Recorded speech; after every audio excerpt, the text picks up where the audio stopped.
धन्यवाद सभी का। हमारे आज के मेहमान और वक्ता हैं doctor Pankaj Srivastava sir. Doctor Pankaj Srivastava sir एक अनुभवी होम्योपैथिक चिकित्सक हैं, जिन्होंने चिकित्सा के क्षेत्र में अनेक उपाधियां और डिप्लोमा प्राप्त किए हैं। इन्होंने बीएससी लखनऊ विश्वविद्यालय और BHMS RBTS homoeopathic medical college Muzaffarpur से अपनी प्रारंभिक शिक्षा प्राप्त की। इसके बाद इन्होंने होम्योपैथी में एमडी प्रयागराज से किया। साथ ही रिहैबिलिटेशन और विकलांगता प्रबंधन, फिजियोथेरेपी, पोषण एवं स्वास्थ्य शिक्षा तथा होम्योपैथी में एडवांस डिप्लोमा जैसे कई कोर्स पूरे किए। सर ने बच्चों में विकृत जोड़ों, अस्थि रोग, ऑस्टियोआर्थराइटिस, ऑस्टियोमाइलाइटिस, स्ट्रेस फ्रैक्चर, विकृत अंगों के साथ हड्डी रोग आदि पर गहन शोध किया है। उन्होंने हल्के वजन के कृत्रिम अंग और ऑर्थोटिक उपकरणों में भी कार्य किया है। इनके चिकित्सा क्षेत्र में विशिष्ट योगदान के लिए अनेक राष्ट्रीय एवं राज्य स्तरीय पुरस्कार प्राप्त हुए हैं, जिनमें प्रकृति रत्न अवार्ड 2006, यंग रिसर्च अवार्ड 2009, प्रशस्ति पत्र राज्यपाल Uttar Pradesh 2014, doctor RP Singh memorial award 2017, star of homeopathy 2022 में प्रमुख हैं। पंकज सर ने भारत के विभिन्न हिस्सों में 100 से अधिक प्रस्तुतियां और सेमिनार दिए हैं, जिनमें मेटाबॉलिक बोन डिसऑर्डर में होम्योपैथी की भूमिका, विकृत अंगों की चिकित्सा, नॉकनी और जेनुवेलगम, मैं और मेरी स्पाइन जैसे विषयों में शामिल किया गया। इनकी प्रमुख शक्तियां समर्पण, अनुशासन, सहयोग और परिपूर्णता हैं। इनकी अन्य रुचियों में लेखन, गायन, सामाजिक सेवा, सड़क सुरक्षा जागरूकता और हरियाली को बढ़ावा देना शामिल है। वर्तमान में ये सतीश होम्योपैथिक ऑर्थो हीलिंग एवं रिहैबिलिटेशन क्लिनिक लखनऊ में अपनी सेवाएं दे रहे हैं। मैं सर से अनुरोध करता हूं कि वे अपना व्याख्यान प्रारंभ करें और अपने ज्ञान और अनुभव को हमारे साथ साझा करें। Over to you sir. Thank you Swapnil, और आप सभी का भी बहुत ही बहुत स्वागत, अभिनंदन, वंदन। नमस्कार टू ऑल ऑफ यू। मैं डॉक्टर पंकज श्रीवास्तव। जैसा कि डॉक्टर स्वप्निल ने आप सबको बताया कि मैंने ऑर्थोपेडिक्स के ऊपर ही वर्क करने की कोशिश काफी करी थी, और करीब 26-27 सालों से मैं ऑर्थोपेडिक्स के ऊपर ही होम्योपैथिक का प्रयोग किस तरह से हो सकता है, किस तरह से उसमें रिस्पॉन्स आ सकता है, उस पर वर्क करने की कोशिश की। और होम्यो ऑर्थो हीलर के रूप में फ्रॉम द 1999 मैंने अपने को एस्टैब्लिश किया, Satish homeo ortho healing and rehabilitation. और इसके पीछे मेरे फादर का बहुत बड़ा हाथ है। He is a gem of orthopaedics in a KGMC, जिन्होंने एक आशीर्वाद दिया कि होम्योपैथी के साथ तुम ऑर्थोपेडिक्स को जोड़ के ऐसे चीजों को कर सकते हो जिनकी सर्जरी नहीं हो सकती, या जिनको होम्योपैथिक मेडिसिन के अलावा कोई और दवा सूट नहीं करती है, जिनको एलोपैथिक मेडिसिन सूट नहीं करती, या जिनको किसी तरह के कॉम्प्लिकेशंस हैं और उनको कोई मेडिसिन सूट नहीं कर सकती। तो आप रिहैबिलिटेशन के साथ, अपनी मेडिसिन के साथ इस तरह की विकलांगता, इस तरह के diseases, बैकएक, complicated cases of orthopaedic, उसको कैसे सॉल्व करें। ये टफ टास्क था, मेरे लिए था। और करीब 2005 से एज ए स्पीकर मैं ऑल ओवर इंडिया, जैसे स्वप्निल ने बताया। तो मैं आज जो चैप्टर लेके आया हूँ, चैप्टर है जो बच्चे हमारे थोड़े से बड़े हो, हम जवा होते नहीं कहेंगे, हम उनके चाइल्डहुड में बच्चों में ठुमक ठुमक के चलना। यानी कि बच्चे जब ठुमक ठुमक के चलते हैं तो हमें लगता है कि शायद हमारे बच्चे बहुत अच्छे से चल रहे हो। मेरी आवाज आराम से आ रही है? आप लोग सुन रहे हैं? जी सर, आपकी ओके आवाज आ रही है ओके सर। ओके। एक प्यारी सी मुस्कान चाहिए हमें अपने बच्चों के लिए, उनके पेरेंट्स के लिए, as a physician, as a doctor, as an homoeo ortho healer. A few steps towards a little smile, और उसके लिए एक पाथ बनाया मैंने, homeo ortho healing. It is a treatment of ortho disease by homeopathic medicine with proper management and rehabilitation aids to reduce incidence of disability.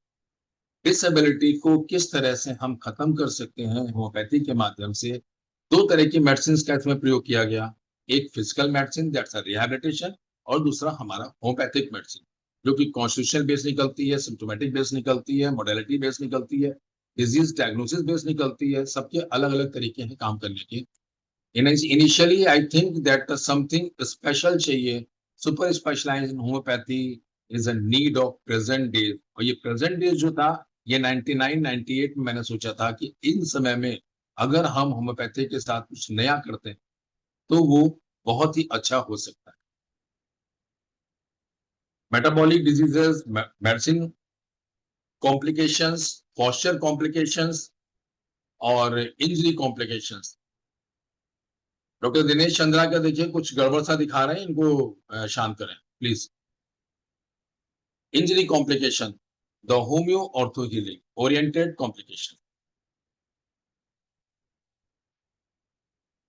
किसी भी तरह की डिफॉर्मिटी रहती है, अगर वो डिफॉर्मिटी डिसेबिलिटी होती है तो उसको हम होम्यो ऑर्थो हीलिंग के माध्यम से कैसे ठीक कर सकते हैं। This is the genu valgum deformity, this is also genu valgum and a windswept, this is also a genu valgum, this is the genu valgum, this is the genu valgum. Satish homeo ortho healing and rehabilitation, me and my wife, हम दोनों ने मिलकर के एक नया कार्य करना शुरू किया to rehabilitate the patient from his pain and discomfort, the establishment of an alternative system of treatment for orthopedic diseases, generating awareness against job-oriented complaints and aging problem, deformities of the lower limb. बच्चों में metabolic bone disorders होता है, बड़ों में arthritis होती है, osteoarthritis होती है, रूमेटॉइड होती है। इन सब के ऊपर काम करके अपने पेशेंट्स को किस तरह से हम मदद कर सकते हैं, वो हमने शुरू किया आज से कुछ साल पहले। जिस तरह की डिसेबिलिटीज हमारे अंदर आती हैं, हम चलने में असमर्थ होते हैं। कोई बच्चा चलता है तो माँ बाप देखते हैं कि बच्चा ठुमक ठुमक के चल रहा है। ठुमक ठुमक के मतलब कभी लेफ्ट जा रहा है, कभी राइट जा रहा है, घुटने पास आ रहे हैं, दूर जा रहे हैं। तो ठुमक ठुमक कर चलता बचपन जो होता है, वो कभी तो देखने में अच्छा लगता है, अचानक वो खराब भी लगने लगता है जब बच्चा चलते चलते गिर जाता है। तो उसके कारण क्या होते हैं? चोट चोट लगने के कारण होता है, बचपन से पैदाइशी हो सकता है, कॉन्जेनिटल हो सकता है, मेटाबॉलिक बोन डिसऑर्डर्स हो सकते हैं, जैसा कि हम सब डॉक्टर्स हम सब समझ सकते हैं। रिकेट्स है, ऑस्टियोमेलेशिया है और ऑस्टियोपोरोसिस है। ऑस्टियोआर्थराइटिस, रूमेटॉइड आर्थराइटिस, ये सब हमारे एल्डरली होते हैं। ओवर स्ट्रेन भी बहुत बड़ा कारण है, बच्चों में भी और बड़ों में भी। Spinal injuries also affects the genu valgum and genu varum deformity. लेकिन सबसे अहम कारण जो है वो ये है, हमारे शरीर में विटामिन डी की डेफिशिएंसी के साथ मेटाबॉलिक बोन डिसऑर्डर का होना और धीरे-धीरे वेट गिरने से और जो एपिफिसिस, मेटाफिसिस उनका एक्शन प्रॉपर ना होना, प्रॉपर ग्रोथ ना होना ग्रोथ प्लेट की, डिजीज एंड डिफॉर्मिटी में कन्वर्ट होता है। अगर हम इस बच्चे को इस स्टेज पे कवर कर लेते हैं तो ये स्टेज नहीं आएगी बड़े होने पे जेनुवेल्गम। अगर हम जेनुवेल्गम डिफॉर्मिटी इस स्टेज पे कवर कर लेते हैं तो बड़े होने पर ये स्टेज नहीं आएगी। यानी हमें जैसे एक पौधे को शुरू से बचाना पड़ता है, ऐसे ही बड़े हो के हम देखते हैं कि हाय हमारे पैर टेढ़े हो गए, अब मैं चल नहीं पा रही हूँ, अब मैं चल नहीं पा रहा हूँ, घुटनों को ऑपरेशन चाहिए। ऑपरेशन हो नहीं सकता है क्योंकि एज हो गई है या कोई शारीरिक कॉम्प्लिकेशंस हो रहे हैं, डिसीजेस हो रही हैं। अब इस एज में बच्चे को ठीक कर लिया तो वाह-वाह, नहीं कर पाए तो धीरे-धीरे डिजीजेस और डिफॉर्मिटीज जो हैं, वो बढ़ती जाती हैं और स्पेशल चाइल्ड जैसे इस तरह के हो जाते हैं, लेकिन वो स्पेशल नहीं है। अगर ये मेटाबॉलिक बोन डिसऑर्डर से हैं, तो इनको हम ठीक कर सकते हैं। इन सब की एक डिमांड थी, इनके पेरेंट्स की डिमांड थी, I want to walk normally, please help. And the homoeopathy, उसने एक ऐसा कार्य किया होम्यो ऑर्थो हीलिंग के माध्यम से, जिसने इन सब बच्चों को, इन सब कंप्लेंट्स को दूर करने के लिए एक नई दिशा शुरू की। मैं और मेरी wife doctor Mamta and me doctor Pankaj Srivastava. देखिए कुछ इसमें केसेस हैं, वीडियोस हैं, मैं धीरे धीरे चलाऊंगा, उसको आराम से देखिए। क्या ये बच्चे ठीक हो सकते हैं? लेकिन हाँ, ये सारे बच्चे ठीक हुए हैं। एक बच्चा है जिसके की lower limb, upper limb, forehead, chest, सब के सब एकदम अलग तरह की डिफॉर्मिटी के साथ हैं, लेकिन बच्चा बहुत आराम से चल रहा है। बच्चा इसलिए चल रहा है क्योंकि उसको पता ही नहीं, उसको पता चला ऐसे ही चलना है।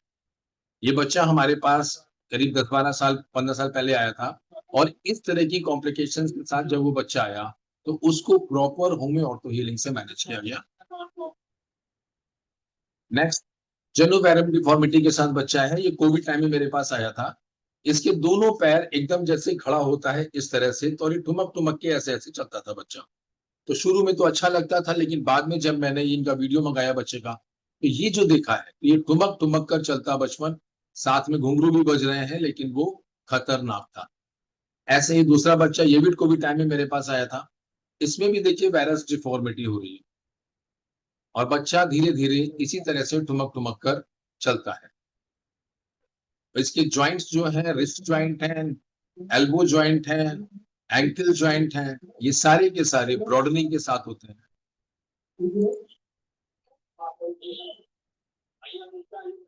एक ये बच्ची नीचे चल रही है, इसके दोनों घुटने लड़ रहे हैं। अगर इस बच्चे को दौड़ना पड़े तो ये दौड़ नहीं सकती, ये बच्चा चल नहीं सकता, गिर जाता है, बार बार स्कूल में बड़ा इसको खराब लगता है। आखिर ये बच्चे कैसे ठीक? बड़ा अच्छा सा आंसर होता है कि जब बड़े हो जाएंगे तो हम इसको ऑपरेट कर देंगे, लेकिन ऑपरेशन अच्छा नहीं होता है और सबको अच्छा भी नहीं लगता है। इसी तरह की डिफॉर्मिटीज जो अभी हम देख रहे थे, डिफेक्ट देख रहे थे, एक ये बच्ची है, इसकी भी जनु वेलकम डिफॉर्मिटी है और ये भी नॉक नी के साथ। चलिए, बड़ा बहुत ही ज्वलंत ये केसेस हैं जिनको कि हमें समझना है, जो हमारे आसपास बच्चों में बहुत नजर आते हैं, पेरेंट्स को पता नहीं चलता है। तो एक अवेयरनेस प्रोग्राम भी है, जितने लोग भी इसको वॉच कर रहे हैं वो देखें कि अगर इस तरह का बच्चा कोई होता है तो उसको नियर बाय किसी डॉक्टर से कंसल्ट करें, वरना मैं तो बैठा ही हूँ।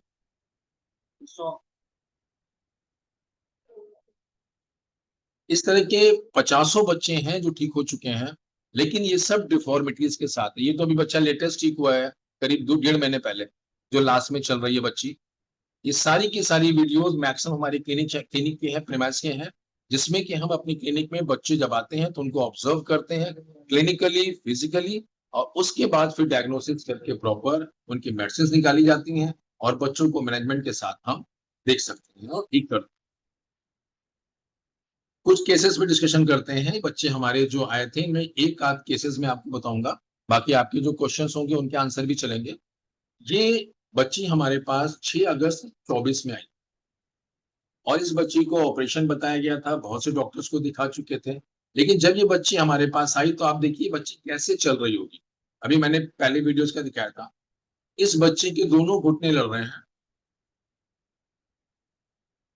10-11 साल की बिटिया थी ये, और जब ये चल रही है तो चलते चलते अचानक इसके पैर थम जाते हैं, दौड़ नहीं पाती है। एक क्लिनिकल ऑब्जर्वेशन किया गया कि आखिर इसको क्या हो सकता है। तो मुझे पता है कि ऐसे मैक्सिमम केसेस जो होते हैं वो रिकेट्स और ऑस्टियोमेलेशिया के बीच की फिगर जो होती है वहां पे आके फंसते हैं। बच्चों को खूब कैल्शियम खिला दिया जाता है। ऑस्टियोआर्थराइटिस मेडिसिन में बताऊंगा अभी, पहले केसेस को समझिए कैसे किस तरह से क्या करना है। जब ये बच्चे चलना शुरू करते हैं तो ये गिरते हैं, तो इसका ऑब्जर्वेशन था जेनु वेलगम नी, बाइलेटरल किसिंग नी, एक जो पिक्चर आ रही थी, पेनफुल जॉइंट थे इसके, चलने में असमर्थ थी बच्ची। एक जब ऑब्जर्वेशन किया गया तो इसकी सर्वाइकल ग्लैंड्स बढ़ी गई। Broadening of the knee joint, जो एक पिक्चर होती है रिकेट्स की। मस्कुलर वीकनेस थी, बच्चा चलने में थक जा रहा था, चलने में असमर्थ था। लेकिन जब ऐसे बच्चों को हमने क्लिनिकली, रेडियोलॉजिकली, पैथोलॉजिकली ऑब्जर्व करते हैं तो अक्सर उसमें स्पाइन की डिफॉर्मिटी भी नजर आती है। तो हमको उसको भी समझना पड़ेगा, एक्सक्लूड करना पड़ेगा। सिर्फ दवा देके अगर हम ये सोचें कि हम इनको दवा देके ठीक कर देंगे तो शायद ये होम्योपैथी के लिए अच्छा नहीं होगा, उसकी समृद्धि के लिए अच्छा नहीं होगा। रेडियोलॉजिकली जब इसको मैंने ऑब्जर्व किया, इनके एक्सरे कराया, this is a full length x-ray of a lower limb, pelvis, knee and ankle. जब कभी घुटने पास आए और एंकल दूर जाए, दोनों स्टेटस को देखना है। घुटने पास है, एंकल दूर है, ये एकदम खड़ा करके पिक्चर ली गई है। जब ये बच्चा चलता था तो इसके पीछे या तो ये स्कोलियोसिस स्पाइन की इसकी वजह से हुई है, या स्कोलियोसिस की वजह से इसको ये प्रॉब्लम हुई। इस चीज को हमको, दोनों चीज को सॉल्व करना होगा। लेकिन जब इसको प्रॉपरली एग्जामिन किया गया, ऑब्जर्व किया गया रेडियोलॉजिकली, तो पाया ये गया कि इसको ऑस्टियोमेलेशिया की तरफ बच्चा भी जा रहा है, रिकेट्स के ऊपर से हट करके ऑस्टियोमेलेशिया की तरफ 11-12 साल, 10-11-12 साल पहुंच रहा है। और इसका ये नेक ऑफ द फीमर, जहां मेरा ये कर्सर जा रहा है, नेक ऑफ द फीमर, ये यहां से इसका लूजर जोन के साथ चल रहा है। ये लूजर जोन क्या होता है? इसमें बोन अंदर से सॉफ्ट हो जाती है और पेरियोस्टियम इंटैक्ट रहती है, सॉलिड रहती है, और बच्चा उस पे या बड़े उस पे धीरे धीरे चलना शुरू करते हैं तो बैलेंसिंग नहीं होती, लेकिन बोन ब्रेक नहीं करती है। इस तरह की फाइंडिंग जब पाई गई, जब हम यहाँ पे देखते हैं तो ये एपिफिसिस, मेटाफिसिस, ये डायरेक्ट एपिफिसिस मेटाफिसिस के बीच में ये स्पेस बहुत है। इसका मतलब है कि ये बच्चा हमारा रिकेट्स की तरफ जा रहा है। डायग्नोसिस जो बहुत जरूरी है, सिम्टम्स हम ले सकते हैं, लेकिन अगर हमें डायग्नोसिस प्रॉपर पता चल जाएगी तो मुझे केस की प्रोग्नोसिस क्लियर होगी, और प्रोग्नोसिस हमको ये बताएगी क्या इसको हम अपने पास रख सकते हैं या अपने से काबिल इंसान के पास, अपने से सीनियर के पास इसको हम रेफर कर सकते हैं। मुझे लगा कि ये बच्चा हमारे पास ठीक हो सकता है, और फिर उसके प्रोसेस को मैंने आगे बढ़ाया। पैथोलॉजी टेस्टिंग कराई गई, सब उन्हीं दिनों में हुआ है, उसी डेट में सब कराया गया। जब उसके बाद बच्चा मेरे पास आया, तो अल्कलाइन फॉस्फेटेज एक ऐसी रीडिंग होती है, जब ये फ्लक्चुएट करती है और बहुत ज्यादा करती है, और calcium level, ionic calcium level, vitamin D level जब कम होता है, और broadening of the knee joint होता है, जन वेलकम डिफॉर्मिटी होती है, बॉसिंग ऑफ स्कल होता है, इस तरह की पिक्चर जब आती हैं, तो केस रिकेट्स की तरफ जाता है। यानी एक चीज की कमी जो सबके अंदर आजकल हो रही है, वो विटामिन डी का मेन सोर्स। बच्चों में डिफॉर्मिटी आ रही है, बच्चे एसी में बैठ रहे हैं, यहां पे जब पकड़ा गया कि विटामिन डी इसका 0.73 बहुत कम था, इससे पहले इस बच्चे को डॉक्टर्स ने देखा था, इसको कैल्शियम शेसिस भी दे गए थे, लेकिन हजम नहीं हो रहा। आखिर क्यों? जब मैंने इसका एलएफटी कराया तो इसमें थोड़ी सी फाइंडिंग हमें गड़बड़ दिखी, यानी कहीं ना कहीं लिवर भी मेटाबॉलिज्म उसका गड़बड़ कर रहा है, और साथ में इसकी जो है बोन भी डिके कर रही है। ये बहुत ही प्यारी सी बच्ची, जिसकी की हिप में भी प्रॉब्लम थी, नी में प्रॉब्लम थी, एंकिल में प्रॉब्लम थी, इसको मैंने 2.5 से 3 महीने चलने से मना किया। ये क्वेश्चन बड़ा अलग सा राइज होगा आप लोगों का, चलने से क्यों मना किया, चलेगी नहीं तो वीक हो जाएगी। इसको अगर हम इस तरह से समझें कि किसी का फ्रैक्चर होता है, स्ट्रेस फ्रैक्चर होता है, हेयरलाइन फ्रैक्चर होता है, तो हम बच्चे को या बड़े को उसको इमोबिलाइज करके चलने से रोकते हैं, और साथ में डॉक्टर करेक्टिव प्लास्टर इरेक्शन करता रहता है। ऐसे ही इन बच्चों में डिफॉर्मिटी अगर हो रही है, तो हम उनको करेक्टिव ब्रेसेस बनवाते हैं, जिसकी की अथॉरिटी, जिसका कि मैं एक्सपर्ट हूँ। मैं रिहैबिलिटेशन एडमिनिस्ट्रेटर भी हूँ, मैंने ये सारे कोर्सेज करे हैं। इनके हिसाब से डिजीज वाइज, डिफेक्ट वाइज मैं डिवाइसेस को डेवलप करता हूँ, और बच्चों को बिना किसी परेशानी के वे आराम से इसको पहन सकते हैं। स्लोली स्लोली अगर हम बढ़ते हैं, एकदम से नहीं सीधा होगा, इसमें समय लगता है। कोई चीज डैमेज हो गई तो उसके हिसाब से जब हम कर रहे हैं, अब फिर जब हम अपनी दवा देते हैं, इन ब्रेसेस के साथ कुछ दिन समय देने के बाद बच्चे के पैर इस तरह से आए, जबकि पिछले वाले में इसके पैर जो थे वो काफी हद तक गड़बड़ थे। These are the mermaid splint, the separate mermaid splint, cutter splints कहलाती हैं, एल्युमिनियम की और उन सब की होती हैं। जब 2.5 से 3 महीने के बाद मैंने इस बच्चे को चलाया, तो चलने में कॉमन चाल इसकी नहीं थी, लेकिन जिस तरह के घुटने इसके लड़ते थे, वो घुटने मैंने दूर करे by the help of a braces.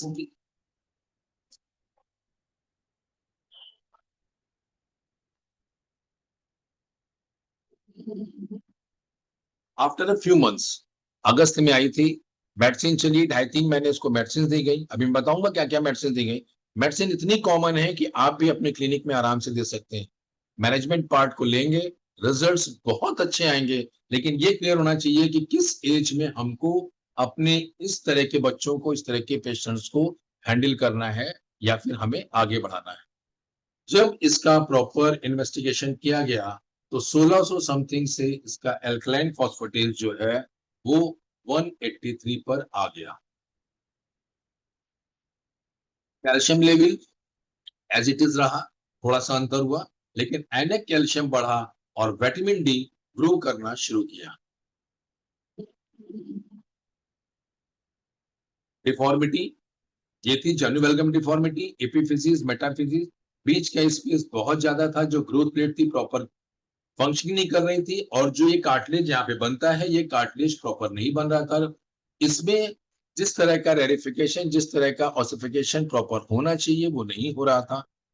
हमारी दवाओं ने, होम्योपैथिक दवाओं ने और मैनेजमेंट ने इस कंडीशन में कन्वर्ट किया, और ये straightening of the limbs proper आई। जिस तरह की जेनुवेलगम डिफॉर्मिटी यहाँ थी, वो डिफॉर्मिटी कुछ महीने के बाद दूर हुई।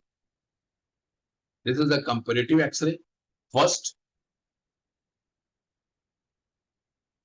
ये हमारा 25 मार्च का है, जब बच्चा हमारा जो है चलने लायक हो गया, तब उसको खड़ा करके जब मैंने चलवाया कुछ दिन, फिर उसके एक्सरेज किए, तो ये डिफॉर्मिटी जैसे जैसे करेक्शन हुई और साथ में ये स्कोलियोसिस थी, ये अभी दूर नहीं हुई है, क्योंकि ये शायद बचपन में वीकनेस की वजह से उसकी स्पाइन इस तरह की टेढ़ी हुई, उससे इसकी जॉइंट की मसल्स वीक हुई और एक जो वेट एंगल का गिर रहा था, जॉइंट पे गिर रहा था, वो डैमेज हुआ और जिस तरह का एंगल गिरता चला गया, तो उस एंगल के करेक्शन के साथ जब हमने प्रॉपर होम्योपैथिक मेडिसिन बच्चे के हिसाब से सिलेक्ट करके दी गई, तो उसको इसमें राहत।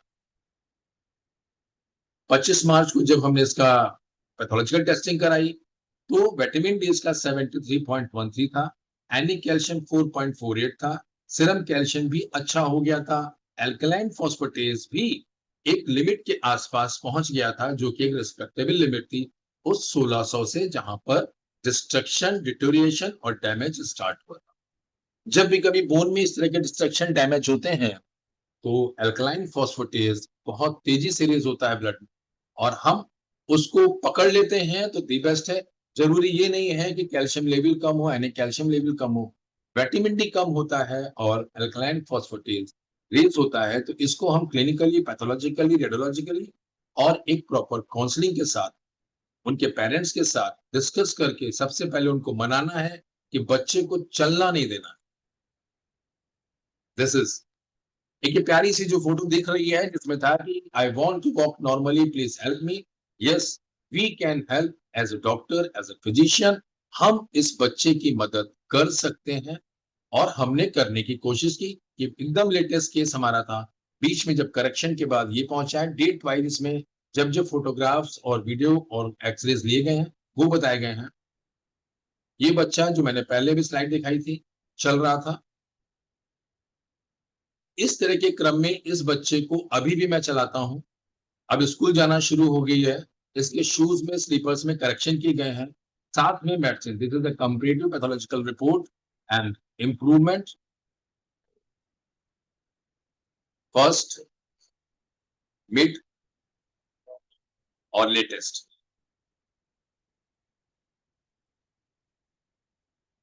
पहले को अगर हम देखते हैं, पहले को देखते हैं तो डिफॉर्मिटी के साथ है। Second one straightening by the hooks and cooks management के साथ में, फिजिकल मेडिसिन जिसको हम कहते हैं गटर स्प्रिंट के साथ में, और last one with the correction of sleepers and management.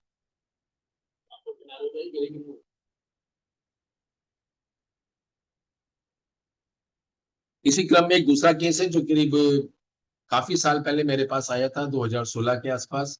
ये बच्चा पहले नॉर्मल था। मैं कुछ केसेस बताता हूँ, फिर उसके बाद बताऊंगा कि किस तरह से मेडिसिन में आप सेलेक्ट कर सकते हैं। बहुत ही कॉमन, कॉम्प्लिकेटेड करने की कोई जरूरत नहीं है कि इसका कॉन्स्टिट्यूशन क्या निकलता है, इसको मेडोलिटीज कहाँ जा रही है।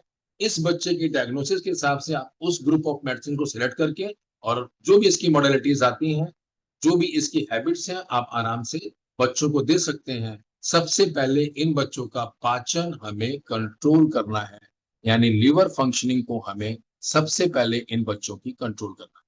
ये बच्चा करीब 5 साल के आसपास की फोटो है इसकी। दोनों पैर इसके नॉर्मल थे, जो फोटोग्राफ मुझे मिली। जब ये करीब 11-12 साल के आसपास आया, तो इसके ये ज्वाइंट उसी तरह से जेनुवेलगम डिफॉर्मिटी की तरफ जा रहे थे। दिस वन,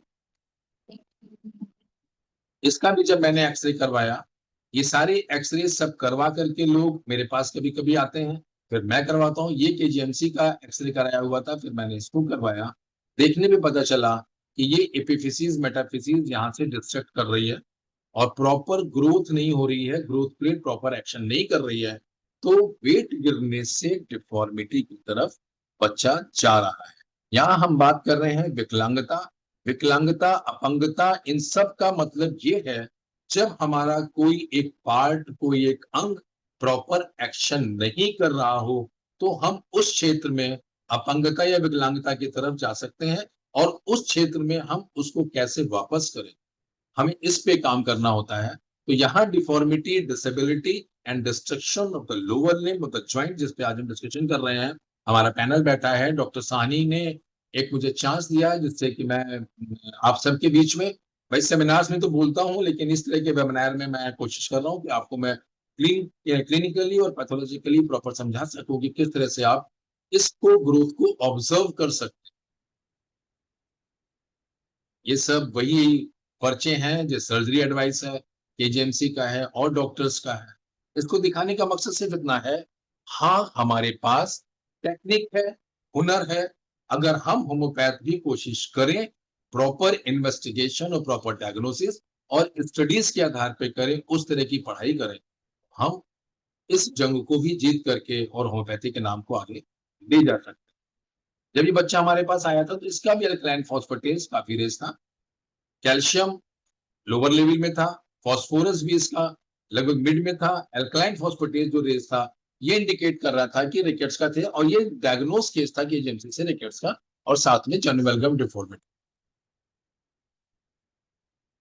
केसेस बहुत सारे हैं, सर ने कहा था 2-4 केसेस पंकज दिखाएगा, जिससे कि जो डॉक्टर्स जो लोग देख रहे हैं वो समझ सकें कि इसमें किस तरह से काम किया जा सकता है।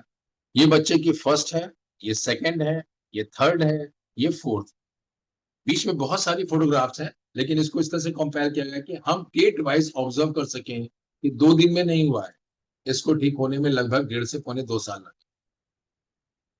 अब 1.5 से पौने 2 साल हमारे पास बच्चा रुके, पेरेंट्स प्रॉपर हम पे फेथ करें, वो तभी होगा जब हम कुछ उनको अच्छे केसेस दिखाएंगे और मार्केट में या पब्लिक के बीच में आप ये करके दिखाओगे कि हाँ होम्योपैथी से हम ये कर सकते। बड़ा अच्छा संदेश जाता है, होम्योपैथिक डॉक्टर है जो इस तरह के केसेस करते हैं, और कोई ऐसी वैसी दवा नहीं देते, सिर्फ होम्योपैथिक दवा देते हैं। तो ये होम्योपैथिक दवा का जो रोल है, जो जयसानी सर ने, इन सब ने जो अक्सर मैं इनके लेक्चर सुनता हूँ, इनकी बारीकियत बताते हैं। मुझे भी प्रैक्टिस करते करीब 27 साल के आसपास हो गया है, और पर्टिकुलर इस कार्य को करते हुए 26-27 साल हो गया है। तो एक्सपीरियंस और आपका कॉन्फिडेंस आपको नए काम करने की तरफ ले जाता है। ये प्रॉपर एक तरीके की डिफेक्ट थी जो मैंने बताया। After a medication management and proper investigation और रेस्ट। पहला काम क्या है? रेस्ट। Rest is best. अगर हम रेस्ट देते हैं तो ये आराम से इसको हम करेक्ट कर सकते हैं। हमें किसी भी तरह से इस जगह की ग्रोथ को बढ़ाना है और इस जगह की ग्रोथ को कम करना है। अगर यहाँ एपिफिसिस मेटाफिसिस की ग्रोथ को हम रोक दें और इस ग्रोथ को बढ़ाएं, तो हम इसके पैर को सीधा कर सकते। इस एज में सर्जरी भी होती है। सर्जरी में यहाँ पे एक क्लिप लगाते हैं इस जगह पे, और वो क्लिप लगा करके इस चीज को बांध देते हैं। ये जो इसका मीडियल साइड है, इस मीडियल साइड को बांध देते हैं और बच्चे को ग्रो करने के लिए उसके एक्सरसाइजेस और मैनेजमेंट बताते हैं, जिससे कि ये स्पेस धीरे धीरे ग्रो करना शुरू करता है और पैर सीधा होता है। हम भी यही करते हैं। हम with the help of braces and management इसको ग्रो करने की तरफ ले जाते हैं। जैसे देखिए इसमें एपिफिसिस फ्यूज होनी शुरू हो गई है, लेकिन अभी करेक्शन पार्शियल आया है। डेट वाइज 5 से 2 महीने के बाद, फिर जब हम यहाँ पहुंचते हैं करीब 6-7 महीने के बाद, तो ये करेक्शन काफी इसमें आता है। ये वीडियोस ये बताते हैं कि हम इन बच्चों के अंदर एक प्यारी सी मुस्कान दे सकते हैं। Steps, few steps towards a little smile, जो हमारा उद्देश्य है। एक मुस्कान हर बच्चे का दिल जीत लेती है, और उसके प्यार से आए आंसू और खुशियां हम डॉक्टर का मनोबल बहुत बढ़ा। बच्चा जब आता है और कहता है सर मैं साइकिल चला लूंगा, डॉक्टर साहब मैं साइकिल चला लूंगी, मैं दौड़ लूंगी, मैं खेल सकती हूँ क्या, बाद में जब वो खेलते हैं तो वो मुस्कान हम सबको बहुत सुकून देती है। Second one, with the help of braces management, ये जितना इजी दिख रहा है इतना लगभग इजी हम कर सकते हैं, अगर उसकी प्रॉपर हम गहराई को समझ सकते हैं। ऑर्थोपेडिक्स में बहुत सारे केसेस हैं जिसमें कि डिफेक्ट होते हैं, स्पाइनल डिजीजेस होती हैं, बैकएक होते हैं जो बड़ों में होते हैं, डिस्क होती है। ये सब भी बहुत आसानी से हम सब ठीक कर सकते हैं। Osteoarthritis, deformity of the knee joint, 40 के बाद, 45 के बाद, उन सब को भी हम बढ़ने से रोक सकते हैं। ये फाइनल मेरे चैम्बर में चल रहा है बच्चा, वही बच्चा जो गैलरी में चल रहा था हमारे, और भी चैम्बर में चल रहा है। हाँ, समय जरूर लगता है। इस समय को हमें ऑब्जर्व करना है, समझना है। ये शॉर्ट केसेस जो मैं आपको दिखा रहा हूं, इन केसेस में एक समानता है, लेकिन पूरी तरह से समानता नहीं। सेकंड वाली बच्ची को स्कोलियोसिस नहीं था, पहले वाली बच्ची को स्कोलियोसिस था, इस बच्ची को भी स्कोलियोसिस था। इतने छोटे बच्चों को स्कोलियोसिस है तो समझने का विषय। आखिर अगर हम उसका स्कोलियोसिस का ट्रीटमेंट करेंगे तो भी कुछ नहीं होगा, अगर हम खाली घुटनों का ट्रीटमेंट करेंगे तो भी कुछ नहीं होगा। तो स्कोलियोसिस की ये ब्रेस होती है, this is the ASH brace, anterior hyperextension brace. उस बेल्ट को जब हम पहनाएंगे, बच्चे को कन्विंस करेंगे, बच्चा पहन के स्कूल भी जा रहा है। और जब इस तरह की पिक्चर स्टेप बाय स्टेप हम देखते हैं तो रिजल्ट यहां तक पहुंचता है। मैंने एक जैसे कुछ केसेस लिए हैं।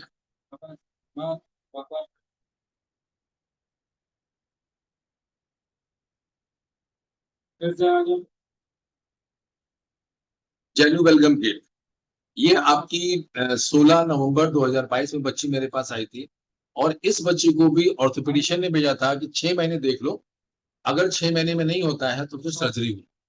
ये बाकायदा उनका प्रेस्क्रिप्शन लेके आए थे। और इस बच्ची को जब हमने देखा, ऑब्जर्व किया, बहुत ही हताश थे इनके पेरेंट्स। वही full length x-ray of the lower limb, deformity, destruction of the epiphysis and metaphysis, diaphysis, proper इसमें कार्टिलेज बन नहीं रहा है, और साथ में बच्चा खड़ा है तो ये उसकी एक स्कोलियोटिक फॉर्म में खड़ा हुआ है। बाद में जब इसको हमने 2023 में, जब ये बच्चा हमारा ठीक हुआ है, तो करीब 90% तक इस बच्चे की फोटोग्राफी मेरे पास है। फर्स्ट वन जो हम दिखा चुके हैं, ये लगभग करीब 10 महीने के आसपास, ये बच्चे 8 महीने के आसपास की इसकी फोटो है। ये वीडियो इसका चल रहा है। यहाँ पे हम देख रहे हैं बीच में फिर हमने उसको उसने घर से मुझे ये चला के भेजा अपना। देखना क्या है कि क्या बच्चे के जो ज्वाइंट हैं वे सेपरेट हुए कि नहीं हुए। बिना सर्जरी, टारगेट सिर्फ इतना है कि क्या हम बिना सर्जरी भी इन बच्चों को मदद दे सकते हैं या नहीं। ये बच्चा हमारी क्लिनिक में चल रहा है, जब बाद में आया इसको देखा गया तो प्रॉपर, अगर हम पहली देखते हैं क्लिप ये वाली और ये देखते हैं तो दोनों में बहुत अंतर है। हाँ, बच्चा 3 से 3.5 महीना चला नहीं, चलने से रोकना पड़ेगा। जैसे किसी का पेट खराब है तो हम कहते हैं कि भाई इसको तली गली चीजें मत दो, किसी को शुगर है तो हम कहते हैं कि मीठा मत खाओ, किसी को ब्लड प्रेशर है तो हम कहते हैं कि नमक कम खाओ। ऐसे ही किसी को डिफॉर्मिटी है तो करेक्शन के लिए जो फिजिकल मेडिसिन है और जो मैनेजमेंट है उनको हम देते हैं।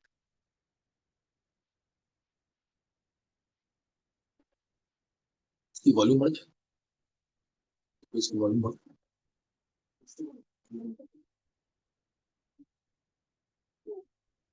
ये इस बच्चे के पेरेंट का एक छोटा सा इंटरव्यू है जो उन्होंने खुद ही घर से रिकॉर्ड करके मेरे लिए भेजा।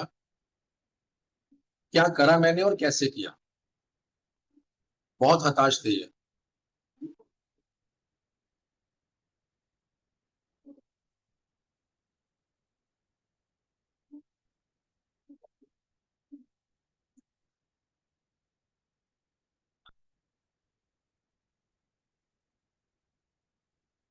एक क्वेश्चन बीच में आया था कि आपने दवाएं क्या क्या, क्योंकि सबका होता है। मैं भी जब सेमिनार में बैठता हूँ तो क्या दवा दी मैं भी सीख लूं और मैं भी अपने बच्चे किसी को दे दूं, आखिर क्यों दवा दी इन्होंने। ये क्वेश्चन भी बहुत अच्छा सा राइज होता है। मैं जो आपको बताने जा रहा हूँ इस समय, जो मैंने आज से इतने साल पहले अपने सीनियर टीचर से सीखा, एक ऐसी चीज जिसको कि हम सरल माध्यम से किस तरह से चीजों को इम्प्लीमेंट कर सकते। बहुत सारे लोग होते हैं जो सिर्फ कॉन्स्टिट्यूशन देके 1 डोज दे देते हैं, कुछ लोग होते हैं कि जो 1 से 2 दवाएं देते हैं, कुछ लोग होते हैं जो दवाई नहीं देते हैं, खाली 1 डोज देके छोड़ दिया, कुछ लोग रिपीटेशन मेडिसिन करते हैं। यहाँ जब पैथोलॉजिकल चेंजेस शुरू हो गए हैं, जो मैंने देखा, this is a pathological disturbance in a field of orthopaedic, जिसमें कि उस बच्चे का लीवर थोड़ा सा, इसमें से 2 बच्चों के सर्वाइकल ग्लैंड पाई गई। लीवर सबका डैमेज हो रहा था क्योंकि सबके अल्कलाइन फॉस्फेटेज और जो एसजीपीटी एसजीओटी है वो गड़बड़ कर रहे थे, यानी कि बिलिरुबिन नहीं बढ़ा है। इसका मतलब है जॉइंटिस तो नहीं है, लेकिन फर्दर जो डिस्ट्रक्शन हो रहा है उसको भी हमें मैनेज करना है, और कैसे मैनेज करना है, this is a very important thing. तो एक मेडिसिन हमारी आती है ट्यूबरकुलिनम। ऐसे केसेस को हमेशा ट्यूबरकुलोसिस से स्टार्ट करता हूं मैं। इस तरह के जितने भी डिस्ट्रक्शन है, बोनी डिस्ट्रक्शन, डैमेजेस, डलनेस, डिजीनेस, और ये जो भी पिक्चर आ रही है, इसको जब हम ट्यूबरकुलोसिस से स्टार्ट करके 1 वीक 2 वीक कोई मेडिसिन नहीं देते, फिर उसके बाद इनको हम प्रॉपर ऑब्जर्व करके कि क्या सिम्टम चेंजेस आ रहे हैं। इसमें से करीब 30 to 40% बच्चों को ट्यूबरकुलोसिस से स्टार्ट होता है, किसी किसी को कैलकेरिया काफ से स्टार्ट होता है, किसी को ब्रेटा काफ से स्टार्ट होता है। वो डिपेंड करता है कि उसकी पिक्चर क्या आ रही है। जो ग्रुप ऑफ मेडिसिन मैं कॉमनली यूज करता हूँ, बहुत ही कॉमन है रस्टॉक्स। रस्टॉक्स को जब हम देते हैं और साथ में कैलकेरिया फॉस देते हैं, तो विटामिन डी के प्रोडक्शन में काफी हद तक मदद मिलती है। इन बच्चों को कैल्शियम शैशे या विटामिन डी के पाउचेस नहीं दिए गए, सब पहले खा के आए थे, लेकिन इंप्रूवमेंट नहीं हो रहा था। धीरे धीरे जैसे जैसे इनको जो है एब्जॉर्प्शन होने लगा, हाँ डाइट प्रॉपर दी गई, प्रॉपर कैल्शियम की डाइट दी गई, प्रॉपर सन एक्सपोजर किया गया, मिनिमम फिजिकल एक्सरसाइज कराई गई, और ऐसी डाइट दी गई जो सुपाच्य। भोजन स्वस्थ होगा तो शरीर भी स्वस्थ होगा। मैं तो सिंपल से कह सकता हूँ, स्वच्छ औतन भोजन की थाली हर रोगों से हो रखवाली। तो खाने पे जब हम ध्यान देंगे, और ये जितनी डिस्टर्बेंस है ये खाने की गड़बड़ी की वजह से ही होती है। तो इन चीजों को हमें प्रॉपर डाइजेशन के साथ में मैनेज करना है। ऐसे बच्चों में बहुत कॉमन चीज होती है, उनको एकदम शिप डंग के हिसाब से उनको ब्लैक ब्लैक कलर की हार्ड स्टूल्स होता है, ब्रैनिया का सिम्टम भी आता है, और चिल्डोनियम भी उसकी बहुत ही अच्छी सी मेडिसिन होती है।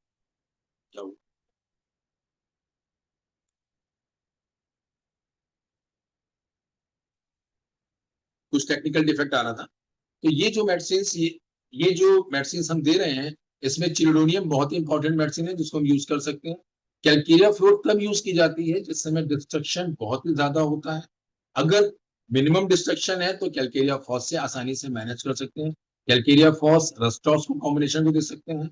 नक्स वोमिका भी हम देते हैं जब उसके आंस आ रहा हो, प्रॉपर उसका स्टूल क्लियर नहीं हो रहा हो, कॉन्स्टिपेटेड हो रहा हो, उसकी भूख डिस्टर्ब कर रही हो। कैलकेरिया आयोडाइड बहुत ही प्यारी मेडिसिन हमारी है। इन बच्चों में हमेशा जब हम ऑब्जर्व करते हैं रिकेट्स के बच्चों में, तो उनमें cervical glands common, broadening of the joint, cervical gland, cough, recurrent cold, कैसे होगा। हाँ, कुछ वेटिंग रूम में है सर, उनको एंट्री दे दीजिए, इसमें लिख के मेरे पास आ रहा है।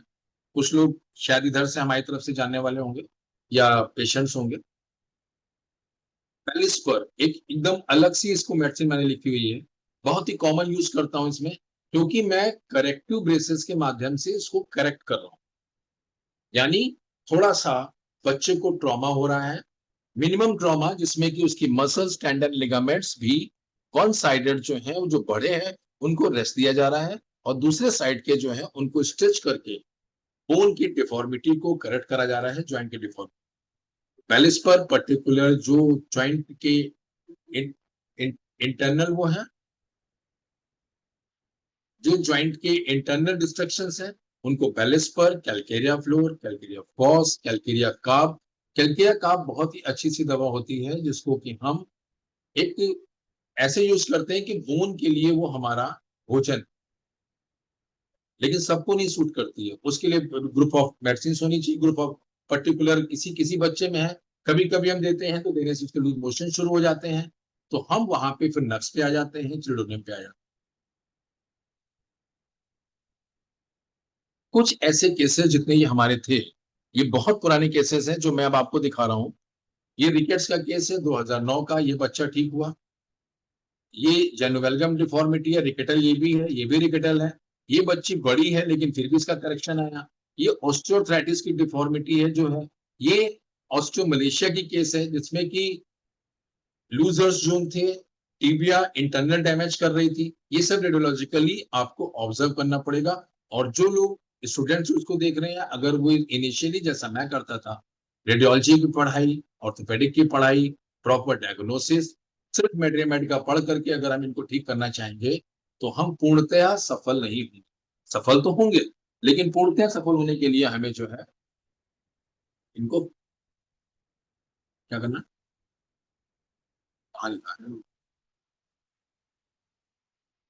पूर्णतया सफल धीरे धीरे इसमें हम हो पाएंगे।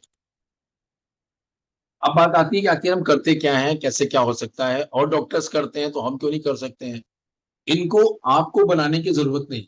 ये जितने भी रिहैबिलिटेशन सेंटर हुए हैं, आपके शहर में हो सकते हैं, मेडिकल कॉलेजेस में होते हैं, लिम सेंटर्स होते हैं, वहां पे ये अवेलेबल होते हैं। आराम से इनको मैं, खैर हमारी तो मैन्युफैक्चरिंग है, मैं खुद मैन्युफैक्चर करता हूँ डिजीज वाइज, तो इन ब्रेसेस को ऑस्टियोआर्थराइटिक नी ब्रेस है, इसमें करेक्टिव कर सकते हैं जब इनका ऑपरेशन नहीं किसी के।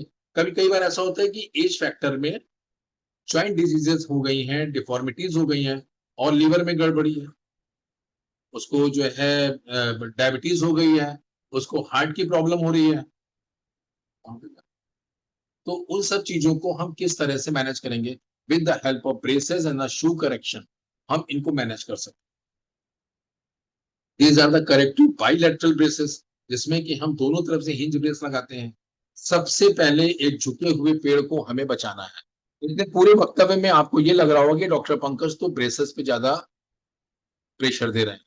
डॉक्टर पंकज ब्रेसेस पे तब बता रहे हैं जब जहां जिसकी रिक्वायरमेंट, बेड पे बैठा है तो ब्रेस नहीं चाहिए, खड़ा हो रहा है तो ब्रेस चाहिए, बेड पे बैठी है, बच्चा बैठा है तो एक्सरसाइजेस कर सकते हैं, सिकाई कर सकते हैं, करेक्टिव मेजर से अप्लाई कर सकते हैं, बैंडेजेस कर सकते हैं। लेकिन जब वेट गिरता है तो हमें इस चीज को मैनेज करने के लिए बहुत सारी ब्रेसेस सपोर्ट्स का प्रयोग हम करते हैं। अगर किसी बच्चे का पैर बाहर की तरफ जा रहा है, यानी वेरस डिफॉर्मिटी हो रही है, और किसी बड़े की वेरस डिफॉर्मिटी हो रही, मीन्स ऑस्टियोआर्थराइटिस ऑफ द नी, जिसमें कि ठुमक ठुमक के हमारे बुजुर्ग लोग, हमसे थोड़ी सी उम्र ज्यादा के लोग, कुछ हमसे कम उम्र के लोग, क्योंकि ऑस्टियोआर्थराइटिस की एज लिमिट नहीं है, मिडिल एज स्टार्ट होते ही ऑस्टियोआर्थराइटिस स्टार्ट हो जाती है। 35 से लेकर के 60, 65, 70, 80, 85 तक इस तरह की ऑस्टियोआर्थराइटिस डेवलप होती है। लेकिन हाँ, 35-40 साल पे अगर ऑस्टियोआर्थराइटिस डेवलप कर रही है तो कहीं ना कहीं मेटाबॉलिज्म डिस्टर्ब कर रहा है, उसको करेक्ट करना जरूरी है। या फिर कहीं ना कहीं उसको शुगर बढ़ रही है, या फिर स्पाइनल कोई इंजरी हो रही है, या स्पाइनल कॉम्प्लिकेशंस उसको हो रहे हैं। तो जब कभी हम ऑस्टियोआर्थराइटिस या इस तरह के केसेस को ऑब्जर्व करते हैं, मैं तो करता हूँ, प्रॉपर एग्जामिनेशन करता हूँ, पेशेंट का प्रॉपर ऑब्जर्वेशन करता हूँ। सबसे पहला उसकी रीढ़ की हड्डी को चेक करना बहुत इंपॉर्टेंट। अगर रीढ़ की हड्डी को हम चेक कर लेंगे, उसकी प्रॉपर फंक्शनिंग नॉर्मल है, तो सारे के सारे अंग को हम दुरुस्त कर सकते हैं। घुटनों में आने वाला दर्द भी नी से रिलेटेड होता है। मेरे पास करीब 70% केसेस में ऐसे ही होता है, क्योंकि मैं सिर्फ ऑर्थोपेडिक्स ही देखता हूँ। तो उन्हीं केसेस के जाल जो हमारे पास आते हैं, उसमें किसी में कमर से है, किसी में हिप से है। एवेस्कुलर नेक्रोसिस बहुत ही आसान होता है, मेरे लिए हो सकता है आसान, लेकिन उसकी डैमेज स्पाइन से स्टार्ट होती है, टिल्ट पेल्विस से होती है, स्ट्रेस पड़ता है, डैमेज होता है, शुरू हो जाती है एवेस्कुलर। अभी तक जैनू बेलगम हम देख रहे थे, एक बहुत ही प्यारा सा बच्चा जो कि कोरोना टाइम में मेरे पास आया था, जैनू बैरम। जैनू बैरम को ठीक करना थोड़ा सा मुश्किल होता है। यही चीज अगर नहीं ठीक होती है तो बड़े होके ऑस्टियोआर्थराइटिस में डेवलप करती है, और पूरा एक ठमक ठमक कर चलता बचपन और ठुमक ठुमक के चलता बुजुर्गियत, बड़ापन। बच्चा जब कुछ दिन ट्रीटमेंट चलाया गया तो इस तरह का हुआ, और फिर कुछ दिन के बाद मेरी ही चैम्बर में जब उसको देखा गया क्लिनिक में, बच्चे के पैर एकदम नॉर्मल। लगभग 2 साल के आसपास इस बच्चे का इलाज चला। ये कोरोना टाइम में बच्चा आया था, इसको मैं दूर से देखता था, ब्रेसेस बनवा के देता था, मेडिसिन प्रॉपर इसकी चलती रही।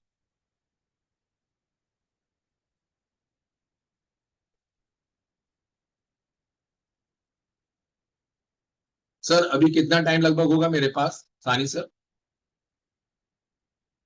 आपके पास है समय? अभी चलिए 15 मिनट और है। 15 मिनट और है सर। 10 मिनट, 10 मिनट और कवर कर सकते हैं। Yes sir, yes sir. 10 minute और चल सकते हैं। Okay, thank you sir. ये कंपेरेटिव में दिखा रहा हूं जो केसेस मैंने अभी आपको दिखाए।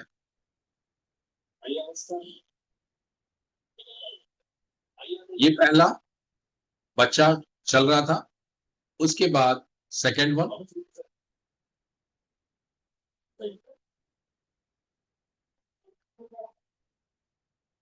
केस नंबर 2,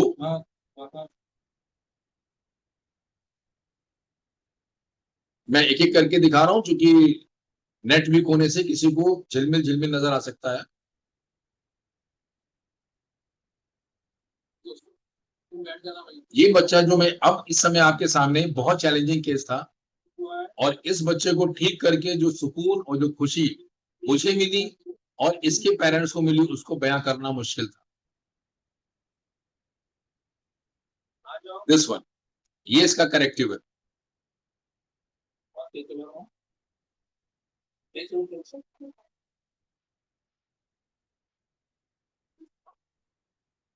ये जो मैंने अभी दिखाया था बच्चा, दिस वन। बहुत सारी चीजें होती हैं, जब हम कुछ काम करते हैं तो उसका रिजल्ट भी आता है, और वो रिजल्ट जब आपको सम्मानीय सदस्य, सम्मानीय लोगों के माध्यम से अगर आपको कुछ कार्य करने का मौका मिले और उसमें आपकी होम्योपैथी को सम्मान मिले, तो हमारी फैकल्टी के लिए बहुत ही गर्व का विषय था। ऐसा ही कुछ हमारे राज्यपाल जी के साथ भी हुआ था। शायद अपनी होम्योपैथी ने बहुत अच्छा कार्य किया और उसके रिजल्ट ऐसे आए कि राज्यपाल जी ने होम्योपैथी के माध्यम से, होम्यो ऑर्थोहीलिंग के माध्यम से स्वयं उनके इलाज में हमारी सहभागिता को प्रशस्ति पत्र से सम्मानित किया, और ये 2014 में हमारा होम्यो ऑर्थो हीलिंग इस लेवल पे पहुंच चुका था कि हमें कुछ ऐसा करने का मौका मिला जिसमें कि हम बहुत सारी चीजों को समझ सकते हैं, समझ सकते हैं। केसेस होते हैं स्पाइन के, अभी क्योंकि समय सर ने बताया है तो हम एक डिस्कशन कर सकते हैं, बहुत ही प्यारा सा मैं अपनी तरफ से बता रहा हूं कि जैसे मैंने आपसे बताया कि इन केसेस को ठीक करने के लिए प्रॉपर डायग्नोसिस की बहुत आवश्यकता है। देखिए, जो सीनियर हैं, जो बहुत एक्सपर्ट हैं, जिन जो 20-20, 30-30 साल से प्रैक्टिस कर रहे हैं, सानी सर हैं, इस तरह के बहुत सारे डॉक्टर्स से बैठे हैं, वो देख के समझ जाते हैं कि क्या हो सकता है और उसके दवा तो ठीक हो जाएगा। लेकिन जो बिगिनर्स हैं, जो मिड के हैं, उनको अगर प्रॉपर डायग्नोसिस के साथ हम नहीं बताएंगे, तो आप ये कह नहीं पाएंगे कि होम्योपैथी ऐसा कर। जब मैं ये सेमिनार्स में, जब मैं ये कॉमन सेमिनार्स में जिसमें कि एलोपैथिक भी बैठे हैं, ऑर्थोपेडिशियंस भी बैठे हैं, आयुर्वेद वाले भी बैठे हैं, आयुष के सेमिनार्स में जब मैं ये दिखाता हूँ या जब मैं इस तरह के अदर सेमिनार्स में दिखाता हूँ, तो एक्सेप्टेंस ऑफ होम्योपैथी होती है। हाँ, होम्योपैथी भी अब ये काम कर रही है। होम्योपैथी के साथ जब हम डायग्नोसिस प्रॉपर लेते हैं, तो diagnosis is a very important thing, मैं पहले दिन से कहता हूँ, क्योंकि अगर हम केस को डायग्नोस नहीं करेंगे एज ए फिजिशियन, तो हम उसकी प्रोग्नोसिस नहीं बना पाएंगे, और अगर हम प्रोग्नोसिस नहीं बना पाएंगे तो हम अंदाज से काम करते रहेंगे, और अंदाज से मरीज कुछ दिन तो मेरे पास खुश रहेगा, फिर दूसरी की ताकि यही कहेगा उनको हम दिखा रहे थे डॉक्टर साहब ये हुआ है, दूसरा कहेगा क्यों चलेगा उनके पास ऐसा नहीं था, फिर किसी मॉडर्न मेडिसिन के पास, अदर पैथी के पास जाएगा तो वो हमको फिर बदनामी देगा और हमारी पैथी को बदनामी देगा। उसको संभालने के लिए प्रॉपर डायग्नोसिस होनी चाहिए, इन्वेस्टिगेशंस होने चाहिए। बाकी हमारी बुद्धि तो काम करेगी कि हम किस सिम्पटम पे किस तरह से डायग्नोस करके इसको देख सकते हैं। ऐसे बहुत से केसेस होते हैं। इस चीज को मना भी कर सकते हैं।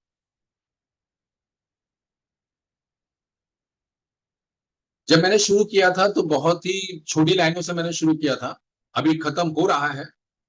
कुछ कर गुजरने की तमन्ना अपने इस दिल में रखते हैं, साथ चाहिए आपका इन मुश्किल और कठिन राहों। ये आरबीटीएस की लाइनें थी जब मैं वहां पे था। साथ चाहिए आपका इन मुश्किल और कठिन राहों पे, जो आप साथ हमारे होंगे, हमारे गुरुवर, हमारे सीनियर, तो हम भी कुछ कर दिखाएंगे। जो रास्ते खुद ब खुद मंजिल बन जाएंगे जब आपके हाथ हमारे हाथ में। और आज मैं कहता हूं, होम्योपैथी का दर्शन है ये जनाब, न सुइयां न चीर फाड़। होम्योपैथी का दर्शन है ये जनाब, न सुइयां न चीर फाड़, बस तरीका इलाज है जुदा।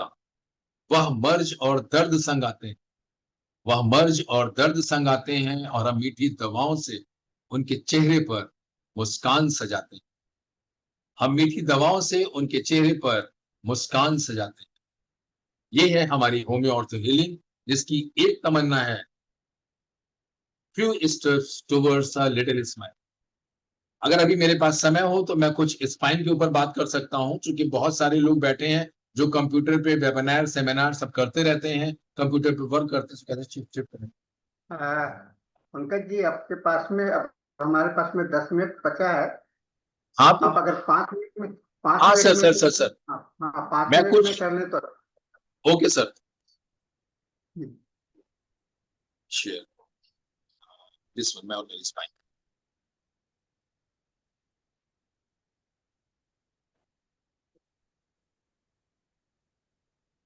अगर ये लंबा हो पंकज जी तो आप इसे इसको अगले दो तीन स्लाइड के बाद में स्टॉप कर दूंगा। मैं कुछ बताना चाह रहा हूँ मैं ये कह रहा था अगर ये लंबा है बॉस। तो हम लोग हाँ इसको अगला सेशन भी ले सकते हैं इसके लिए। ऐसे तो बहुत सारे केसेस हैं। पवन सर नमस्कार। बहुत सारे इसमें परिचित चेहरे मुझे नजर आ रहे हैं। सबका स्वागत, अभिनंदन। अभी तक तो मेरा दिमाग इसी में था कि मैं कैसे आप सबको चीजों को बताऊं। इसमें कुछ मैं एक शॉर्ट में बताना चाह रहा हूं। दिस इज ये बहुत ही टिपिकल स्टेटस होती है स्कोलियोसिस, जो हमको बहुत दिन बाद पता चलता है। जैसे कि हम खड़े होते हैं शीशे के सामने, अगर हम देखें, अगर हमारे दोनों कंधे बराबर नहीं है तो कहा जाता है स्टाइल में खड़े। अजय देवगन की स्टाइल हो सकती है, पुष्पा वाले हीरो की स्टाइल हो सकती है, लेकिन वो स्टाइल भी हो सकती है और वो डिजीज भी हो सकती है। हमको पकड़ना क्या है कि क्या हम खड़े हो रहे हैं, हम सीधे खड़े हैं। हम शीशे के सामने सिर्फ अपना चेहरा देखते हैं, कपड़े देखते हैं, लेकिन अगर शीशे के सामने खड़े होकर हम अपने कंधे देखें तो हम आने वाली बहुत सी समस्याओं से एडरली एज में और बचपन में भी अपने आप को और अपने बच्चों को बचा सकते हैं। ये स्कोलियोसिस बहुत ही हार्मफुल थिंग है, क्योंकि इसमें जैसे ही नर्व का प्रेशर, कंप्रेशन या डिफॉर्मिटी आती है, लोअर लिम्ब वीक होना शुरू हो जाता है, मसल्स एक्शन कम करती हैं, और जब कमजोर जोड़ों के ऊपर वजन गिरता है तो प्रॉब्लमेटिक कंडीशन हो जाती है। ये मैं खड़ा हूं, अगर हम खड़े हैं नॉर्मल तो हमें इस पोजीशन में स्ट्रेटनिंग में साथ में खड़ा होना चाहिए। पोस्चर और शेप जो है, अलाइनमेंट बहुत ही मायने रखता है। हम कंप्यूटर पे काम करते हैं। आज ही मैं आपके सामने बैठा हूं, मैं स्ट्रेट बैठा हूं, मेरे पीछे चेयर है और मेरे फेस एकदम सामने जा रहा है। मैं झुक करके, नीचे से हमारे बहुत सारे साथी बैठे हैं, लैपटॉप पे देख रहे हैं, मोबाइल पे देख रहे हैं, अच्छा लग रहा है। लेकिन जब 1 घंटे के बाद वो खड़े होंगे तो उनको परेशानी महसूस। जो बच्चे कंप्यूटर पे काम करते हैं, अब ये बच्चा देखिए ऐसे बैठा हुआ है। इन शॉर्ट बता दे रहा हूं, 2-3 स्लाइड और। हम नित्य कर्म करते हैं, कार्य करते हैं, हम झुक के मंजन करते हैं, नहीं करना चाहिए। हम अपने चैम्बर में बैठे हैं, हम ऐसे लिखते हैं, नहीं लिखना चाहिए। हम कार भी चलाते हैं, ऐसे मैं भी चलाता था, लेकिन मैं कहीं से मैंने सीखा। मैं पेशेंट एग्जामिन कर रहा हूं तो मैं कैसे कर रहा हूं, this is also a bad habit. ये गलत तरीके से हम कर सकते हैं, ऐसे नहीं बैठना चाहिए। एक बहुत ही प्यारी चीज है, बहुत सारे लोग इसमें अल्कोहल भी लेते होंगे, स्मोक भी लेते होंगे, फेफड़े खाली खराब नहीं होते। ये रिसर्च है और मैं इसमें बहुत व्याख्यान दे चुका हूं। ये सीधे नर्व शीथ को डैमेज करती है, और जब नर्व शीथ डैमेज होती है, इन्फ्लेमेशन होता है, वीक होती है, तो डिस्क की प्रॉब्लम और नीचे रेडिएटिंग लोअर लिम्ब पेन, हम सिंपल भाषा में चटका कह देते हैं, लेकिन वो नहीं ठीक होता है, क्योंकि कॉज कहीं और होता है। कार ऐसे चलानी चाहिए, कोशिश करनी चाहिए, बैठना ऐसे चाहिए। मैं अब ऐसे ही बैठता हूं, जब से मेरी समझ में आया कई साल पहले। अपने को आशीर्वाद दीजिए, आप अपने आप सीधे हो जाएं। बस स्पाइन को स्ट्रेट रखिए, बीच बीच में ईश्वर को याद करिए, ऊपर देख के, पीठ सीधे करिए, अंगड़ाई लीजिए। मेरे शब्द बहुत ही साधारण होंगे, मैं बहुत कॉम्प्लिकेटेड केसेस को नहीं करता हूं और ना ही मरीजों को करता हूं। इनका पेट इतना बड़ा है तो इनकी स्पाइन में ट्रबल है। ऐसी ब्रेसेस को जब आप पहनाएंगे, सपोर्ट देके, तो इनकी ये देखिए स्कोलियोसिस, साथ में ऑस्टियोआर्थराइटिस। तो ये स्कोलियोसिस को भी मैनेज करना बहुत जरूरी है, तभी ये वायरस नहीं हम दूर कर सकते। स्पॉन्डिलोलिस्थेसिस डैमेज है, वायरस नहीं। हम खाली घुटने चेंज कर देंगे, दर्द पेशेंट का नहीं जाएगा, रेडिएटिंग पेन उसका बना रहेगा। उसके लिए हमको इसको मैनेज करना बहुत इंपॉर्टेंट है। खड़े होने का भी एक अंदाज होना चाहिए, और ये अंदाज स्टाइल नहीं है। खड़े ऐसे होते हैं, इत्तेफाक से फोटो निकली है। पैर एक जगह अगर ऊंचा हो जाता है तो स्पाइन ऑटोमेटिकली स्ट्रेट हो जाती है। ये डॉक्टर क्रांति कुमार हैं, हमारे जूनियर हैं, मित्र भी हैं, और मैं खड़ा था तो ये भी खड़े हो गए ऐसे, और कितनी प्यारी फोटो आई है। लेकिन ये एक संदेश दे रही है कि कहीं भी खड़े हो तो एक सपोर्ट लेके खड़े हो जाए। बस इस तरह से जब हम अपने आप को मैनेज करते हैं तो ये होम्योपैथी की जीत होगी, और साथ में हमारी अपनी जीत भी होगी। Thank you sir. Thank you बहुत बहुत बहुत बड़ी बड़ी कुछ सवाल है सर चैट बॉक्स में, आप चैट बॉक्स को ऑब्जर्व करेंगे। पोटेंसी कौन सी देनी चाहिए? सर बच्चों में मैं सिर्फ सवाल 30 पढ़ रहा हूँ। पोटेंसी। हाँ ये पूछ रहे हैं डॉक्टर सर अनीता, पोटेंसी कौन सी देनी चाहिए? बच्चों में 30 पोटेंसी और 6 पोटेंसी से स्टार्ट करते हैं हम, और बाकी बायोकेमिक तो मैं 6x देता हूँ। उससे नीचे देने से मैंने बहुत ज्यादा रिजल्ट देखा नहीं है। 6x इजिली अवेलेबल होती है, क्योंकि प्रेस्क्रिप्शन में लिख देता हूँ पेशेंट्स को, वे खरीद के दवाएं खाते रहते हैं और मेरे पास दूसरा बीच में आते सवाल, रहते हैं। सर रिहैबिलिटेशन के कोर्स को डिटेल्स में दे सके? कोई रिहैबिलिटेशन कोर्स भी देखिए, चलता पहला है क्या? रिहैबिलिटेशन का कोर्स है PPT, जो आपका डीपीटी होता है, यानी फिजियोथेरेपी का कोर्स, जो मैंने आफ्टर BHMS सबसे पहले किया। उसके बाद मैंने MD किया, और फिर PGDMD है, post graduate diploma in disability rehabilitation management. PG वाला तो कोर्स जो बॉम्बे में चलता है वो वाला ना? हाँ, post graduate diploma in disability rehabilitation हाँ मैनेजमेंट। हाँ, ये बॉम्बे में है। अब इस पहले तो यहाँ लखनऊ में KGMC के माध्यम से हो जा रहा था, तो मैं यहाँ लखनऊ पर का मुंबई बाशिंदा में था, भी तो एक मेरे कोर्स लिए हो बढ़िया गया। है जी। और मेरी जो लिम सेंटर है वो मेरे क्लिनिक से, मेरे घर से मुश्किल से 2 किलोमीटर पे था, तो मेरे लिए शायद इत्तेफाक से ये किस्मत थी, और शायद मुझे इस तरह का कार्य करना था, तो मैं कर पाया। तो सबसे पहले मैंने फिजियोथेरेपी किया, जो कि बेस बना कि मैं रिहैबिलिटेशन के फील्ड में PG कर सकता हूँ। होम्योपैथी की पढ़ाई अलग है, उसको मैंने पढ़ा, उसके होम्योपैथिक पॉइंट ऑफ व्यू से देखा, लेकिन डिफॉर्मिटी और डिसेबिलिटी को लड़ने के लिए जो है वो बहुत ही पढ़ाई का तरीका चेंज करना पड़ेगा। हमारे सीनियर्स, हमारे टीचर जो पढ़ाते थे, मैं उनसे बहुत कुछ सीखा। सर मैं थोड़ा सा सर संक्षेप करने के लिए कहूंगा, क्योंकि सर सवाल भी कुछ सारे हैं। नी सर रिप्लेसमेंट के विषय में कुछ चर्चा कीजिए। यस सर, नी रिप्लेसमेंट बहुत ही बढ़िया चीज है। मैं आज यहाँ बैठ के बोल रहा हूँ, लेकिन अगर फायदा करेगी तो एज अगर आपकी 60s के आसपास है, 60-65 के आसपास सबसे ज्यादा, और डिस्ट्रैक्शन बहुत ज्यादा है, यानी आप चल नहीं पा रहे हैं और एकदम ठमक ठमक के चल रहे हैं, इस तरह से चल रहे हैं, तो आप नी रिप्लेसमेंट करा सकते हैं। लेकिन जब करीब 70% के आसपास आपका डिस्ट्रक्शन हो, आजकल तो 30% डिस्ट्रक्शन पे भी नी रिप्लेसमेंट हो जा रहा है, उसकी लाइफ है 10 से 12 साल, कहने को हम कहते हैं 15 से 18 साल। लेकिन अगर 10-12 साल घुटना नहीं चला और 50-55 साल में सर हम हमने लोग करा लिया। टाइम कॉन्स्टेंट होगा, ठीक एक सर। शॉर्ट में बताते रहिए। Osteoarthritis in old age group में पेन यस सर। नी मैनेजमेंट कैसे करें? ऑस्टियोआर्थराइटिस का knee pain management old age very के फर्स्ट लिए। मेडिसिन जो मैं यूज करता हूं सर, कोलोसिन। कोलोसिन। और ऑस्टियोआर्थराइटिस नी मैनेजमेंट में वेरस है कि वेल्गस है, उसके लिए शू में करेक्शन कराते हैं सबसे पहले नीचे से, तो एक डिफॉर्मिटी करेक्शन की तरफ जाती है। और फिर अगर कोलोसिन हम देते हैं, और सिंपल मेडिसिन हमारी ब्रानिया, जिसको हम कभी नहीं भूलना चाहिए, और कैलकेरिया फ्लो, ये 3 दवाएं ऐसी हैं जो मैं सारे पेशेंट्स को देता हूं। और एक आजकल सवाल और है। ऑस्टियोआर्थराइटिस नोसोड है, उसको भी बीच बीच में हम देते हैं जब पेशेंट को बहुत ज्यादा इंप्रूवमेंट नहीं आता। लेकिन अगर हम ये उम्मीद करेंगे कि ये जो डिफॉर्मिटी है, ये जो ऑस्टियोफाइट्स है, इनको हम गला देंगे, ऐसी भ्रांति मत रखिए, वो गलेंगे नहीं, लेकिन पेशेंट को आराम मिलेगा। हमारे पास में मात्र 1 मिनट है sir. How to make diagnosis reactive arthritis? ये लास्ट सवाल है, how to make reactive arthritis.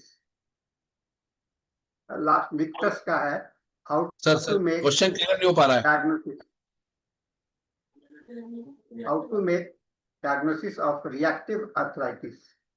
देखिए सर, वेरी फर्स्ट पेशेंट जो आ रहा है वो, हाँ सर, रूमेटाइड आर्थराइटिस हो सकती है। रिएक्टिव आर्थराइटिस का जिस तरह के डिस्ट्रक्शन, सबसे पहले तो जॉइंट के इन्फ्लेमेशन को ऑब्जर्व करेंगे हम, और अगर रेडनेस के साथ जॉइंट इन्फ्लेमेशन आ रहा है, तो उसको सबसे पहले हम समझेंगे कि लोकलाइज कहाँ जा रहा है।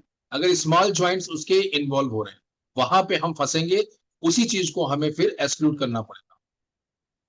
हाँ, थैंक यू बहुत बहुत बहुत धन्यवाद डॉक्टर श्रीवास्तव जी। आपका सेशन बहुत ही एक्सलेंट सेशन कहा जाएगा इस थैंक यू सर। प्लेटफॉर्म पर, और लोगों ने भी काफी इंटरेस्ट लिया है, काफी सवाल आपसे किए हैं।